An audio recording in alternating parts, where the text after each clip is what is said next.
pesce azzurro è un tesoro dei nostri mari e in questo piatto, alici in padella al limone, troverai tutti i sapori del Mediterraneo. Vediamo subito come prepararlo. E sì, se te lo stai domandando, alici e acciughe sono la stessa cosa. Sono queste, guarda, sono fantastiche. La prima cosa che devo fare è grattugiare un po' di scorza di limone.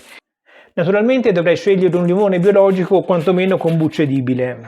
La scorza di limone la teniamo da parte perché servirà alla fine della ricetta. Come vedi ho grattugiato in maniera da lasciare intatta la buccia centrale, levo una fetta che servirà come decorazione, pure questa la mettiamo da parte. Premo il limone per ricavarne il succo. Prendi un paio di spicchi d'aglio, sbucciali, poi taglia gli spicchi d'aglio a fettine sottili in questa maniera. Non troppo sottili, circa 1 millimetro l'una. E anche queste le mettiamo un attimino da parte. È il momento di preparare le acciughe, o alici che dir si voglia. Se sono già pulite, una cosa in meno da fare, altrimenti ci vuole abbastanza poco a pulirle. Come prima cosa prendi l'alice, stacchi la testa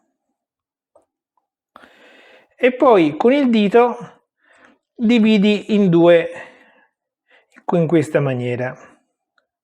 Levi la lisca, che in genere si porta via anche la coda, e eventualmente pulisci un po' l'interno dell'alice e poi la metti da parte. È un lavoro abbastanza veloce da farsi e ti do soltanto un consiglio: non provare a farlo con strumenti che non siano le mani. Ho provato in varie maniere, ma questa è quella in assoluto più pratica. Stacchi la testa, levi la spina, levi eventuali parti che possono essere rimaste dell'interiore e poi metti da una parte gli scarti e da quell'altra parte le alici. Ho impiegato circa 5 minuti per pulire 500 g di alici. Adesso vanno sciacquate, per cui ho preparato un piatto per asciugarle. Metto qualche strappo di carta da cucina, poi prendo una manciata di alici e le passo sotto l'acqua corrente.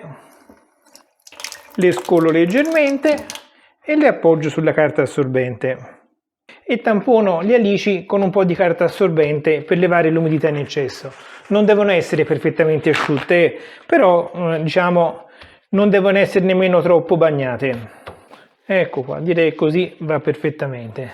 Bene, adesso preparo la padella fuori dal fuoco, ma prima non dimenticarti un mi piace. Appoggiamo qui la padella.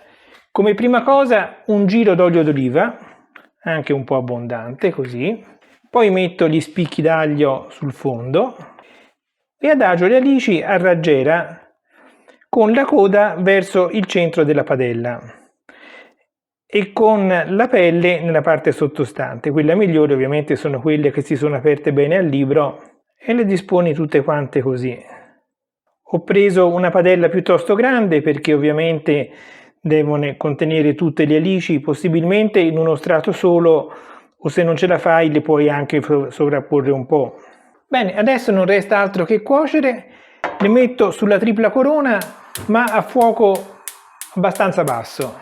Il principio di questa cottura è che le alici non vanno più toccate, assolutamente, finché non porteremo il piatto in tavola e si presenterà davvero molto bene. In realtà poi porterai la padella, non il piatto.